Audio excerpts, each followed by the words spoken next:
yapmak zordu yani. Gerçekleri Stresliydi. söyleyin. Nazlı mıydı? Nazlıydı. Nazlıydın tabii.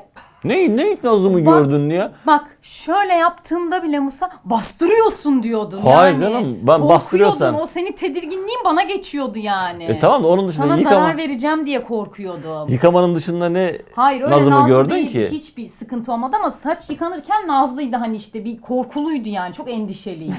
Ama öyleydim Musa.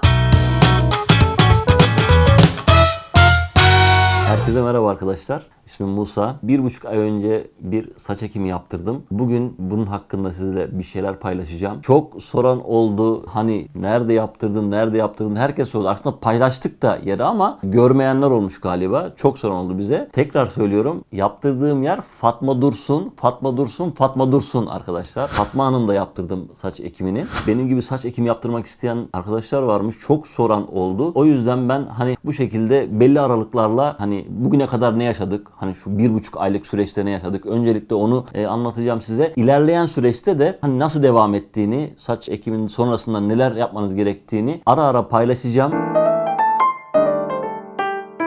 Ben çok araştırdım bunu aslında. Ben uzun zamandır saç ektirmeyi düşünüyorum ama tereddütlerim vardı. Çok yerle görüştüm. Açıkçası böyle bana hani sıcak gelen bir yer olmadı. Bir cesaret edemedim. Ama işte sosyal medyada Fatma Hanım'la bir yerde yollarımız kesişti. Onunla konuştuk. Yani şöyle diyeyim, Fatma Hanım'la ilk görüştüğümüz gün kafamdaki soru işaretlerinin çoğu zaten gitmişti. Daha doğrusu Fatma Hanım saç ekimi kararını tamamen bana bırakmıştı. Bana dedi ki öncelikle kafandaki hani soru işaretlerini gider. Ben hazırım. Ben artık saçlarımın olmasını istiyorum. Saç ekimine karar verdim de ben o zaman senin saç ekimini yapacağım dedi. Bu benim çok hoşuma gitmişti. Aradan işte bir hafta falan geçti. Ben ondan sonra gerçekten artık kafaya koydum, tamam dedim, ektireceğim. Aradım Fatma Hanım'ı, dedim Fatma Hanım geliyorum, hani yaptıracağız artık saç ekimini. Biz Antalya'da yaşıyoruz biliyorsunuz. İşte İstanbul'da Fatma Hanım'ın yeri. Oraya gidip gelmek tabii çalıştığım için de sorun olacaktı. Hani ne kadar bir güne ihtiyacımız var diye ben sordum Fatma Hanım'a. 3 gün yeterli dedi bize. Bu benim de bayağı işime geldi. Saç ekiminden bir gün önce orada olmamız gerekiyor. O gün otelde dinlendik güzel. Otelde sabah kahvaltımızı yaptık. Sağ olsun Fatma Hanım bizi otelden aldırdı. Kliniğe, işte hastaneye gittik. Kliniğe gider gitmez personelin ve hani Fatma Hanım'ın o sıcaklığı hissediyorsunuz. Yani orada böyle aile ortamı olmuş. Gerçekten aile gibi olmuşlar. Ve size de bunu hissettiriyorlar. Gerçekten hani rahatlıyorsunuz oraya girdiğinizde. Güzel karşıladı, işte saç muayenemizi yaptı. Hani ne olabilir, ne kadar kök çıkar, ne kadar ekilebilir. Bunun bize detaylı olarak her şeyi, yani iğneden ipliğe operasyon öncesinde zaten sağ olsun Fatma Hanım anlatıyor. Şimdi bana çok soran oldu, hani ne kadar canınız acıdı? Sadece uyuşturma, yani anestezi zamanında acı çekiyorsunuz. O hani iğneyi, gerçi iğneyi de hissetmiyorsunuz da çünkü iğneden önce bölgesel buraya lokal anestezi uyguluyorlar dışarıdan. Hani iğnesiz anestezi. O zaten iğne vurulacak yerleri uyuşturuyor. Ama iğneyi vururken iğneyi hissetmiyorsunuz da bu anestezinin verdiği bir şey var. Yakıyor anestezi, öyle diyeyim ben size. Zaten onun dışında hani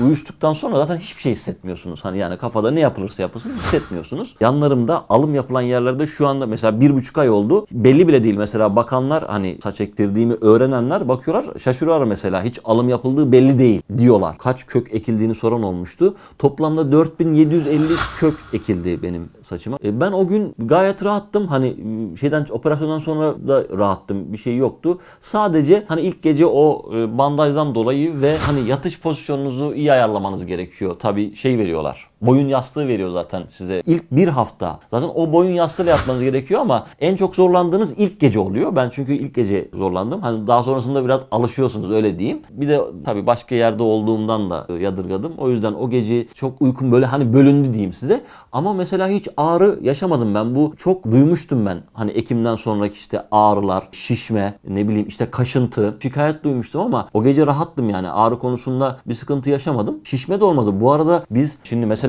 bugün ekim yapıldı. O gece orada kaldık. Ertesi gün biz yola çıktık. Zaten 3 gün zamanımız vardı. Ekim yapıldı. Ertesi gün biz yola çıktık. İstanbul'dan Antalya'ya geldik. Hani ben şeyden korkuyordum. Fatma Hanım da aslında buna değinmişti. Bizim gelmemizi istemiyordu ama ben işimden dolayı mecbur gelmek zorundaydım. Ertesi gün yolculuk yapmamamızı önermişti. Ama ben mesela İstanbul'dan Antalya'ya geldim. En ufak bir şişme olmadı mesela benim yüzümde. Normalde bu bölgelerde bu bölgelerde şişme oluyor Ekim'den sonra. Sadece bu işte saç alımı yapılan yerlerde sızlama oluyordu. O da aslında ilk günlerde ben onu da hissetmedim. O da şundan kaynaklı. Yapıldıktan sonraki ilk 3 gün evdeydim. Çalışmadım ilk 3 gün. Evdeyken çok rahattım ama çalışmaya başlayınca tabii sonuçta otursak da bu şekilde durduğumuz için biraz bu alım yapılan yerlerde sızlama oldu benim. Bunu o ilk yıkama, 10. gün yıkamasına kadar yaşadım ama o 10. gün yıkamasından sonra o sızlamalar da gittikçe azalmaya başladı. Yani yaklaşık 15 gün sonra falan da artık hiçbir şekilde sızlama hissetmedim. Arkadaşlar şimdi saç ekiminden sonra 10. gün milat. Yani 10. gün yıkaması diye bir şey var. Bu gerçekten her şeyi çok değiştiriyor. Yıkama çok önemli. Ama yıkamayı birazdan bahsedeceğim. O bayağı geniş bir şey. Onu birazdan bahsedeceğim. Ben şimdi size şok dökülmeden bahsedeceğim. Şok dökülme bütün saç ektiren kişilerin yaşadığı bir şey. Yani bunu bazı insanlar tereddütte kalıyormuş. Mesela bu gayet normal. Benim de aynı şekilde oldu. Bu şok dökülme esnasında dökülecek. Zaten bunun böyle olması gerekiyor. Benim mesela 20. günde başlamış şok dökülme. 20. günde başladı. Yavaş yavaş çıkmaya başladı benimkiler mesela. Şok dökülme oldu. Ya bitme aşamasında şu anda. Artık benim çıkmaya başladı. Yani 3. ayda falan artık daha böyle belirgin halde çıkacağını söyledi Fatma Hanım bana. 6. aydan sonra artık hani gerçekten oturmuş, çıkmaya başlamış olacak. Şok dökülme bu şekilde. Bir de size şimdi yasaklardan bahsetmek istiyorum. Saç ekiminden sonra tabii ki bazı yasaklara çok dikkat etmeniz gerekiyor. Özellikle ekimden önce de bunu yapabiliyorsanız eğer sigara konusunda. Yani bu yasaklar bu saç köklerinin en maksimum şekilde tutunmasını sağlamak için bu yasaklar konuluyor. Uyarsanız siz de sorun yaşamazsınız. Sigaranın dışında alkol yasak, asitli içecekler aynı şekilde yasak. Kahve özellikle yasak. Çok fazla efor sarf ettiren sporlar da hani yapmamamızı öneriyorlar. Yazın aynen. Bere yasak. Bere, şapka kullanmak yasak. Eğer ki yazın ektirdiyseniz güneşten kesinlikle korumanız gerekiyor. Kışın ektirdiyseniz eğer çok şiddetli yağmur veya işte çok şiddetli rüzgar, bunlara karşı dikkat etmeniz gerekiyor. Evet, hayatımın anlamı biricik eşim geldi. Sağ olsun, yani yıkama sürecini anlatacağım şimdi. Yıkama sürecinde Ezgi'nin gerçekten Allah razı olsun. Yani çok büyük emeği var. Eğer yanınızda birisi varsa sizin yıkamanızı yapabilecek, çok rahat ediyorsunuz. Yıkama sürecini şöyle anlatayım. Zaten ekim yapıldıktan bir gün sonra klinikte onlar tarafından ilk yıkamanız onlar tarafından yapılıyor ve size gösteriliyor nasıl yıkama yapmanız gerektiği. İlk o günden sonra 10. güne kadar özel verilen losyon var zaten. Hani oradan size klinikten veriliyor. Fatma Hanım bunu veriyor size. Bu losyonla sadece ekim bölgesine tampon şeklinde, losyonun köpüğünü tampon şeklinde uyguluyorsunuz. Donör alanınız, yani alım yapılan alan, oraya hafif hafif dokunabilirsiniz ama yukarıya sadece bu şekilde tampon yaparak uyguluyorsunuz ve ılık suyla durulamak suretiyle saçlarınızı 10. güne kadar böyle yıkayabiliyorsunuz. Ama en önemlisi 10. gün yıkaması. Çünkü 10. güne kadar artık bütün bu ekim yapılan yerlerde kabuklanmalar başlıyor. Alım yapılan yerde de aynı şekilde. Şu kısımlara sürekli masaj yapılması gerekiyor. Sivilcelenmemesi için. Kabuklanmalar oluyor. Bu kabuklanmanın giderilmesi için 10. gün değil mi aşkım? Masajla birlikte. Zamanlar, aynen, sağ olsun var ya. Şimdi 10. gün aynı şekilde losyon uygulanıyor ama o 10. gün yıkaması biraz uzun sürüyor. Çünkü masaj yaparak şu şekilde, yani şöyle anlatayım size. Masaj yaparak yumuşak. Tırnak değil, parmaklarınızın içiyle şu şekilde masaj yaparak orada bulunan kabukların, oluşan kabukların 10. gün yıkamasında %80'inin dökülmesi gerekiyor. Dökmüştük biz de. Ezgi sağ olsun, yani gerçekten çok güzel yıkamasını yapmıştı. O gün benim %80 civarında evet kabuklarım döküldü. 10. günle 15. gün arası bu şekilde yıkama yapmanız gerekiyor. Her gün aynı şekilde böyle masaj yaparak 15. güne kadar benim kabuklarımın hepsi dökülmüştü. Tamamı dökülüyor zaten. Artık 15. günden sonra ben kendim normal yıkamaya başladım. Ondan sonra rahatlıyorsunuz. Ama 10. gün şu yüzden milat, artık dokunmaya başlıyorsunuz. Yani 10. güne kadar ekim bölgesine dokunmak yasak. Hiçbir şekilde dokunamıyorsunuz. 10. günden sonra artık rahat rahat dokunabiliyorsunuz. Hatta bastırıyorsun diye beni delirtmişti. Hatırlıyor musun? Bastırıyorsun. Aynen.